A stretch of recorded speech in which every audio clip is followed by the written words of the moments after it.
ఆంధ్రప్రదేశ్ ఉప ముఖ్యమంత్రి power star Pawan Kalyan తదుపరి ప్రాజెక్టుపై గత కొన్ని రోజులుగా సోషల్ మీడియాలో రకరకాల ఊహాగానాలు వినిపించిన సంగతి తెలిసిందే. ప్రస్తుతం పవర్ స్టార్ నుంచి థియేటర్లోకి రావడానికి ఉస్తాద్ భగత్ సింగ్ సినిమా రెడీగా ఉంది. ఈ సమ్మర్లోనే రిలీజ్ కు ప్లాన్ చేస్తున్నాడు దర్శకుడు హరీష్ శంకర్.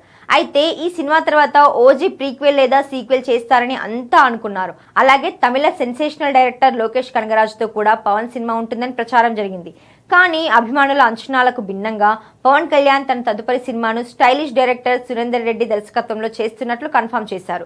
నిజానికి ఈ ప్రాజెక్ట్ ఇప్పటిది కాదు. 2021లోనే నిర్మాత రామ్ తాళ్ళూరు నిర్మాణంలో ఈ సినిమాను ప్రకటించారు. కానీ రాజకీయ కారణాల వల్ల వాయిదా పడుతూ వచ్చింది. ఫైనల్ గా ఇప్పుడు పట్టాలెక్కిస్తున్నారు. ఈ సినిమా కోసం పవన్ కళ్యాణ్ సరికొత్త మేకవర్ లో కనిపించబోతున్నారని, ఆయన కోసం ఒక పవర్ఫుల్ స్క్రిప్ట్ ను వక్కంతం వంశీ సిద్ధం చేశారని సమాచారం.